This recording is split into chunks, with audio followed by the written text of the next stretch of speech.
भारताच्या इतिहासात काही व्यक्तिमत्व अशी आहेत ज्यांनी केवळ स्वतःचं आयुष्यच घडवलं नाही, तर संपूर्ण समाजाच्या भवितव्याला नवी दिशा दिली. अशाच महान व्यक्तिमत्वांपैकी एक म्हणजे डॉक्टर भीमराव रामजी आंबेडकर. लहानपणी ज्यांना साधं पाणी पिण्याचाही अधिकार नाकारला गेला, तेच पुढे भारताच्या संविधानाचे शिल्पकार बनले. हा प्रवास फक्त एका व्यक्तीचा नाही, तर अन्यायाविरुद्ध उभं राहण्याची आणि शिक्षणाच्या बळावर आयुष्य बदलण्याची प्रेरणादायी कहाणी आहे. आज आपण डॉक्टर बाबासाहेब आंबेडकर यांचा जीवन प्रवास कसा होता ते जाणून घेणार आहोत. त्यामुळे हा व्हिडिओ शेवटपर्यंत नक्की पहा. नमस्कार, मी शुभम रामोळे. तरुण भारत लाईव्हच्या एक्सप्लेनर विशेष भागात तुम्हा सर्वांचं स्वागत करतो.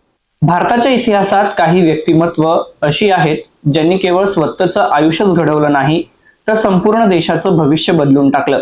अशाच महान व्यक्तिमत्वांपैकी एक म्हणजे डॉक्टर भीमराव रामजी आंबेडकर. लहानपणी ज्यांना साधं पाणी पिण्याचाही अधिकार नाकारला गेला, तेच पुढे भारताच्या संविधानाचे शिल्पकार बनले. त्यांच्या जीवनाचा प्रवास हा संघर्ष, जिद्द आणि ज्ञानाच्या शक्तीचा सर्वोत्तम आदर्श आहे. 14 एप्रिल 1891 रोजी मध्य प्रदेशातील मऊ येथे त्यांचा जन्म झाला. ते दलित कुटुंबात जन्मले, त्यामुळे त्यांना लहान वयातच समाजातील कठोर भेदभावाचा सामना करावा लागला.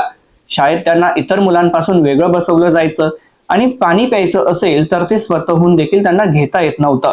या सगळ्या अपमानास्पद परिस्थिती असूनही त्यांच्या मनात एकच वेगळी जिद्द होती, आणि ती म्हणजे शिक्षण घेऊन स्वतःला सिद्ध करायचं आणि समाजासाठी काहीतरी मोठं करायचं. त्यांच्या या जिद्दीमुळे त्यांनी शिक्षणात मोठी प्रगती केली. पुढे उच्च शिक्षणासाठी त्यांनी परदेश गाठला. अमेरिकेतील कोलंबिया युनिव्हर्सिटी आणि इंग्लंडमधील लंडन स्कूल ऑफ इकॉनॉमिक्स येथे त्यांनी शिक्षण घेतलं. अर्थशास्त्र, कायदा आणि राजकारण या क्षेत्रांमध्ये त्यांनी उच्च पदव्या मिळवल्या. त्या काळात परदेशात जाऊन शिक्षण घेणं हे अत्यंत कठीण आणि दुर्मिळ होतं, पण बाबासाहेबांनी हे आव्हानही समर्थपणे पेललं. ते फक्त स्वतःच्या प्रगतीसाठी शिकत नव्हते, तर समाजातील अन्यायाविरुद्ध लढण्यासाठी स्वतःला तयार करत होते. भारतामध्ये परत आल्यानंतर त्यांनी सामाजिक चळवळींना सुरुवात केली. त्यांनी दलित आणि वंचित समाजाच्या हक्कांसाठी आवाज उठवला.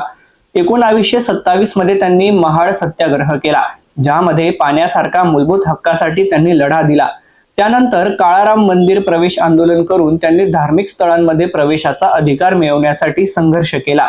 या चळवळींमुळे समाजात समानतेची जाणीव ही निर्माण होऊ लागली.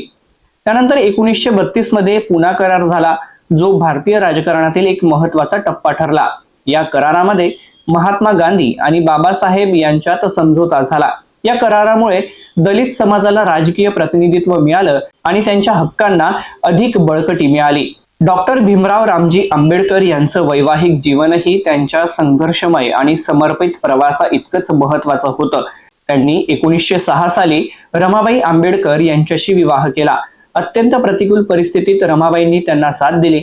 गरिबी, सामाजिक अडचणी आणि परदेशातील शिक्षणाच्या काळातही त्यांनी घराची जबाबदारी सांभाळत बाबासाहेबांना मानसिक आधार दिला. त्यांचं हे नातं त्याग, समजूतदारपणा आणि निस्वार्थ पाठिंब्याचं प्रतीक होतं.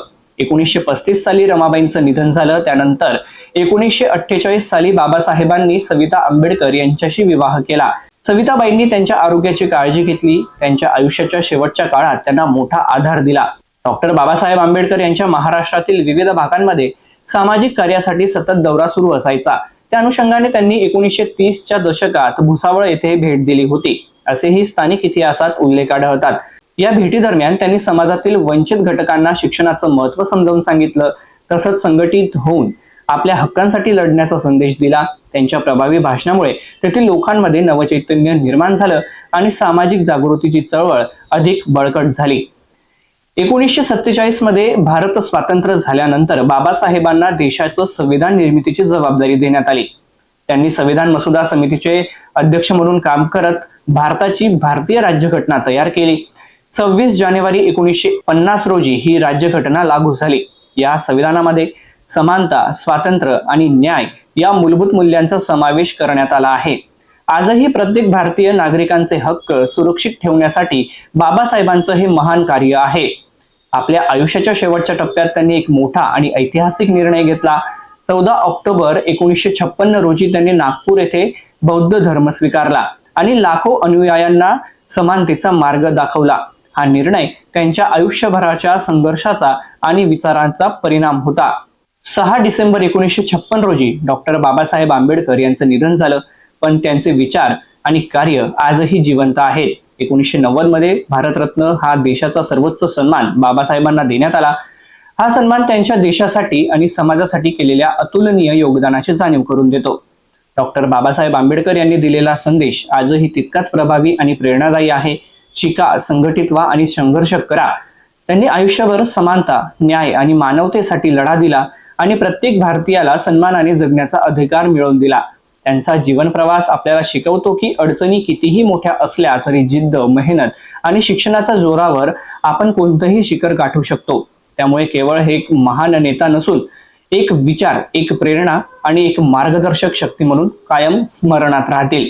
आजच्या या एक्सप्लेनर विशेष भागात इथेच थांबतो आणि एका नवीन विषयासह पुन्हा भेटूयात.